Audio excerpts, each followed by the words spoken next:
लोग, गुरुदेव रविन्द्रनाथ टैगोर की एक कहानी है। इस कहानी को मैं आप सबके लिए I brought this story from गुरुदेव रविन्द्रनाथ टैगोर। कहानी एक भिखारी की है, स्टोरी ऑफ अ बेगर। एक भिखारी है, अभी 7 तारीख को जन्माष्टमी आ रही है, जन्माष्टमी का त्योहार है। त्योहार पर भिखारी भीख मांगने के लिए निकला है। So there is a beggar on the festival of Janmashtami, is to beg. So भीख मांगने के लिए आया है।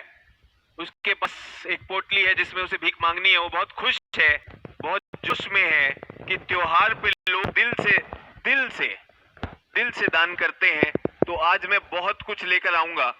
तो अपनी पत्नी को कहते हैं कि आज भिक्षा के लिए मैं चाहता हूं कि मैं घर से अपने थैले में कुछ भर के जाऊं, थोड़ा चावल मुझे दे दो, ताकि लोग देखें तो कहें कि हाँ, इस भिखारी के पास वैसे ही बहुत है, ये अच्छा भिखारी है, इसको बहुत सारा देंगे।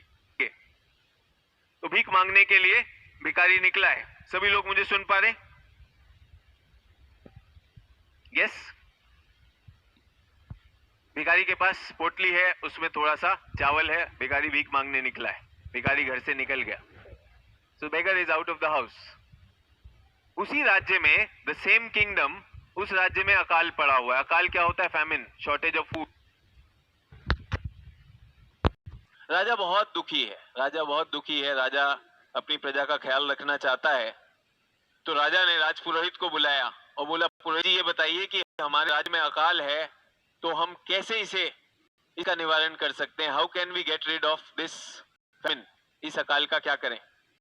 पुरोहित जी ने कहा कि हमारे राज्य पे जो संकट है उसका एक ही इलाज है कि आप महल से निकलिए और जो भी पहला व्यक्ति मिलेगा उससे भीख मांगिए, और जो भीख मिलेगी वो ग्रहण कर लीजिए।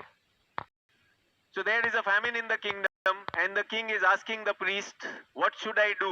And the priest says, you go out of your palace, go and beg, whatever you get वो ले आइए। तो स्थिति है, एक भिखारी बाहर निकल रहा है, राजा बाहर निकल रहा है। भिखारी भी मांगने गया है, राजा भी मांगने गया है। भिखारी को राजा का रथ आता दिखाई देता है, एंड भिखारी बहुत खुश है कि आज जन्माष्टमी भी है, त्योहार भी है, और राजा आ रहा है। सोचिए राजा कितना कुछ देगा मुझे। भिखारी ने कहा, आज तो लॉटरी लग गई।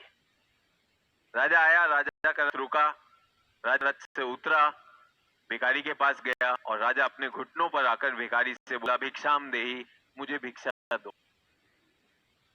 भिखारी का तो दिल टूट गया कि यार, राजा आया और राजा मुझसे भीख मांग रहा है, बड़ी बात है नहीं? तो पूरा का पूरा भिखारी का हौसला टूट गया। भिखारी ने कभी देना सीखा ही नहीं था, वो तो केवल लेता था। और राज्य के लिए क्या है? राज्य का काम तो राजा का है। तो भिखारी बहुत चिंता में है। उसने राजा को कहा, राजा मैं आपको क्या दूं? आपके पास सब है। राजा ने कहा, बेटा जो भी दे सकते हो, जो भी आपके पास है दे दीजिए, जो भी दे सकते हैं दे दीजिए। किसी ने कहा, सर अपनी लाइफ में बहुत परेशान हूं। कोई लिख रहा है, अपनी लाइफ में बहुत परेशान हूं। तो हमारा भिखारी अपनी लाइफ में बहुत परेशान, इससे ज्यादा परेशान आप नहीं हो सकते हैं। भिखारी के सामने राजा आ गया और राजा भीख मांग रहा है। समस्या है कि नहीं? तो भिखारी ने बहुत भारी मन से अपने धान में से, अपने चावल में से एक चावल का दाना लिया, राजा को दे दिया, लीजिए राजा, हो गई भिक्षा। राजा ने स्वीकार किया। राजा सेड ओके थैंक यू, और चला गया। आशा इंग्लिश वाले भी मुझे समझ पा रहे होंगे। तो the beggar did not want to give anything. He just gave 1 grain of rice to the king, and he was very sad, but the king was happy. King चला गया। अब भिखारी बहुत दुखी है। भिखारी ने कहा, त्योहार के दिन जहां बहुत सारी भिक्षा मिलनी थी, राजा सामने था, वहां भी बहुत मिलनी थी, तब नहीं मिला, तो आज मेरी किस्मत बहुत खराब है, आज मैं और नहीं करूंगा। वो वापस चला गया। He felt that today was the biggest chance and today I did not get. So I must go back. वो वापस आ गया, घर आ गया। बीवी ने कहा, क्या हुआ, इतनी जल्दी कैसे आ गए? उसने कहा, दिन बहुत खराब है। राजा दिखे थे और मुझे लगा सब कुछ मिलना है, लेकिन राजा ने उल्टा मुझे भीख मांग ली और मुझे देना पड़ गया। अचानक बीवी चिल्लाई, तुमने राजा को सारा धान दे दिया? वही तो था हमारे पास। उसने कहा, दिखाओ जरा। दिखाया, पोटली छेड़ी तो सारा का सारा धान जमीन पर गिर गया। पूरे के पूरे चावल में जब उन्होंने जमीन पे देखा तो एक दाना सोने का हो जाता, क्योंकि उसने एक दाना दान दिया था, तो वो चावल का दाना सोने का हो चुका था।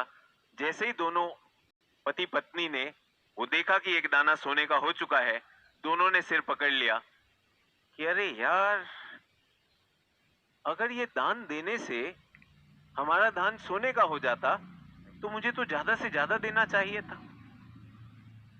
नहीं चाहिए कि नहीं? कहानी यहां खत्म हो गई। आशा आपको कहानी अच्छी लगी होगी। क्या मिला? अक्सर आप मेरी किया जाए, पूरे राज्य के लिए किया जाना था, तो उसे अपना दिल छोटा नहीं करना चाहिए। आपसे कहा लक्ष्य बना रहे हो तो कौन सा लक्ष्य बनाओ? बड़ा लक्ष्य बनाओ। खैर, ये कहानी मैंने क्यों सुनाई? कहानी क्यों सुनाई? क्योंकि आप सबका धन्यवाद देना चाहता हूं। आप सब यहाँ क्लास में हैं, आपने केजीएस पे पूरा भरोसा किया, कान सर उनकी टीम पर पूरा भरोसा किया।